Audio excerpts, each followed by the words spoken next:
नमस्कार, स्वागत है आप सभी का आपके अपने YouTube channel SGY science classes में। और मैं हूं दीपक। शिक्षा विभाग से एक महत्वपूर्ण अपडेट है जो आपके लिए महत्वपूर्ण है। जैसा कि आप सभी को पता है कि सभी स्कूल में यानी कि बिहार के सरकारी स्कूलों में मिशन दक्ष चलाया जाता है। मिशन दक्ष के तहत कमजोर बच्चों को अलग से टाइम देके उनको सिखाया पढ़ाया जाता है ताकि वो कमजोर न रहे, आगे बढ़ सके और उनके भी क्या हो, ज्ञान में बढ़ोतरी हो और क्लास में एक साथ आ सके सभी बच्चों के साथ। तो उसके लिए एक सूचना है, महत्वपूर्ण है। क्या है देखिएगा, शिक्षक और स्टूडेंट्स दोनों के लिए तथा नए सिरे से मिशन दक्ष के तहत बच्चों के चयन का निर्देश, यानी कि मिशन दक्ष के लिए जो बच्चों का जो चयन करना है उसके लिए निर्देश दिया गया है। नया निर्देश क्या है वो जानने वाले हैं। कहता दक्ष क्लास में अब 7 बच्चों पर होंगे एक शिक्षक, यानी कि 7 बच्चे रहेंगे, यानी कि 7 स्टूडेंट्स और एक शिक्षक, 1 टीचर। 7 स्टूडेंट्स पे एक टीचर रहेंगे, ठीक है। 7 बच्चों को मात्र एक टीचर पढ़ाएंगे, ठीक है। उसके बाद और एक और भी है, वो है निपुण भारत योजना। निपुण भारत योजना ये है क्या, इसमें शिक्षकों को प्रशिक्षण दिया जाएगा। क्या दिया जाएगा? निपुण भारत योजना के तहत शिक्षकों को प्रशिक्षण मिलेगा, ठीक है। क्या है पूरी डिटेल जानेंगे, ठीक है। तो पहले जानते हैं दक्ष क्लास से रिलेटेड। कहता है कि पटना सरकारी स्कूलों में पढ़ने वाले पढ़ाई में कमजोर बच्चों के लिए दक्ष क्लास का संचालन किया जाता है। बिल्कुल, जो बच्चे कमजोर हैं उनके लिए दक्ष क्लास, मिशन दक्ष चलाया जाता है क्लास।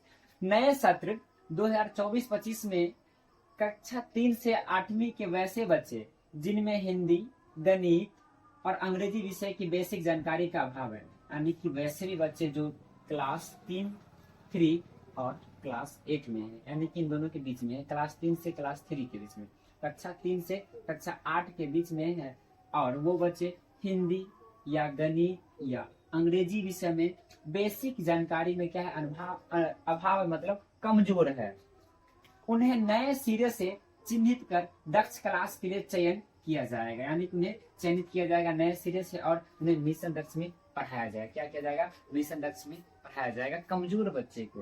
किस बच्चे को? कमजोर बच्चे को। और वो कमजोर किस में है?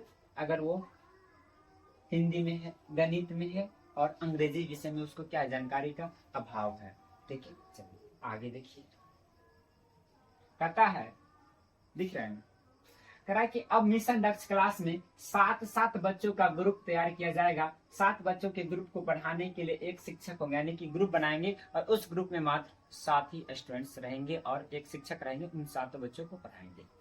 शिक्षक बच्चों की कमियों को जानकर उन्हें रोचक ढंग से पढ़ाते हुए उनकी कमियों को दूर करेंगे। पहले शिक्षक क्या करेंगे, उनमें कमी क्या है, बेसिक में क्या प्रॉब्लम है वो जानेंगे, उसके बाद उन्हें सिखाएंगे। इससे पहले मिशन दक्ष में 15-15 बच्चों का ग्रुप होता था, यानी कि इससे पहले जो मिशन दक्ष जो चल रहा था उसमें 15 बच्चों का ग्रुप होता था, लेकिन अब 7 बच्चों का ग्रुप बनाना है। स्कूली शिक्षा के अलावा मिशन दक्ष क्लास में टोला सेवक, तालीमी मरकज का भी सहयोग लिया जाएगा। टोला सेवक और तालीमी मरकज का भी सहयोग लिया जाएगा, ठीक है। अब आगे देखिए, इसके अलावा सभी स्कूलों के प्रधानाध्यापक और प्रभारी शिक्षक भी मिशन दक्ष में बच्चों के ग्रुप को रूटीन के अनुसार पढ़ाएंगे। देखिए यहाँ पे एक महत्वपूर्ण है कि प्रधानाध्यापक को भी बुला गया है मिशन दक्ष के तहत बच्चों को पढ़ाने के लिए। शिक्षा विभाग की ओर से राज्य सभी जिला पदाधिकारियों को नए सिरे से मिशन दक्ष के तहत बच्चों का चयन करने और दिए गए निर्देश के अनुसार क्लास संचालित करने को कहा गया है, यानी कि जिला शिक्षा पदाधिकारी को कहा गया, बोल दिया गया, ठीक है। अब देखिए अगला जो है वो है, ध्यान दीजिएगा, दक्ष क्लास के लिए बच्चों को अलग से रखना होगा नोटबुक, यानी कि जो बच्चे दक्ष क्लास करेंगे उनके लिए नोटबुक भी उन्हें अलग से बनाने होंगे। कहता नए सत्र में मिशन दक्ष क्लास के लिए चयनित बच्चों को रेगुलर नोटबुक के साथ ही अलग से दक्ष क्लास के लिए नोटबुक रखना होगा। मिशन दक्ष के लिए रखे गए नोटबुक में शिक्षक बच्चों को पढ़ाई में होने वाली बेसिक दिक्कतों को दूर करने के लिए क्लास वर्क कराएंगे। इसके साथ ही प्रतिदिन मिशन दक्ष क्लास में शामिल बच्चों को होमवर्क दिया जाएगा और उसे शिक्षक चेक भी करेंगे। शिक्षकों को प्रतिदिन पढ़ाए गए विषय और टॉपिक से संबंधित सारणी भी तैयार करेंगे। यानी कि जो बच्चे को पढ़ा रहे हैं शिक्षक, उनका भी उन्हें सारणी तैयार करना है, चार्ट तैयार करना है कि आज उन्होंने बच्चे को ये पढ़ाया। ठीक है, अब देखिए आगे कहता है वर्ष 2023-24 में मिशन दक्ष के लिए 35,88,000 बच्चे हुए थे शामिल। 23-24 सेशन में 35,88,000 बच्चे शामिल हुए थे।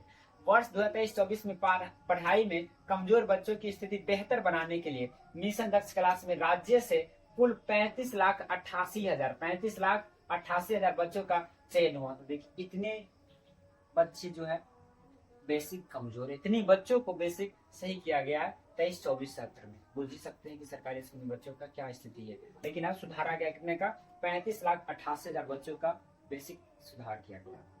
कहता है वही कक्षा 5वीं और 8वीं के चिन्हित बच्चों के लिए आरटीई के तहत विशेष परीक्षा व शेष के लिए मिशन दक्ष परीक्षा हुई थी। 28 मई को हुई मिशन दक्ष परीक्षा में 22 लाख बच्चे शामिल हुए। 68% उच्च श्रेणी के अंक प्राप्त किए और 32% बच्चों ने मध्यम श्रेणी के अंक प्राप्त किए। तो ये था आपका मिशन दक्ष के बारे में। तो उम्मीद करते हैं आप सभी लोग समझ गए होंगे। और अब आता है एक निपुण भारत योजना। तो कहता है जिले के सरकारी स्कूल में पढ़ने वाले कक्षा 1 और 2 के बच्चों में मूलभूत साक्षरता और संख्या ज्ञान करने के लिए विद्यालय के शिक्षक को प्रशिक्षित यानी कि जो निपुण करेंगे उन्हें, यानी कि फिर से ट्रेनिंग दिया जाएगा शिक्षकों को। ये था आपका मिशन दक्ष से संबंधित सूचना है। तो उम्मीद करते सभी आप सभी को बढ़िया लगा होगा। अगर आप हमारे चैनल पर नए होंगे तो चैनल को सब्सक्राइब कर लीजिएगा, साथ ही साथ दोस्तों के साथ भी शेयर कर दीजिएगा। तो मिलते हैं अगले वीडियो में। आज के लिए इतना ही। जय हिंद, जय भारत।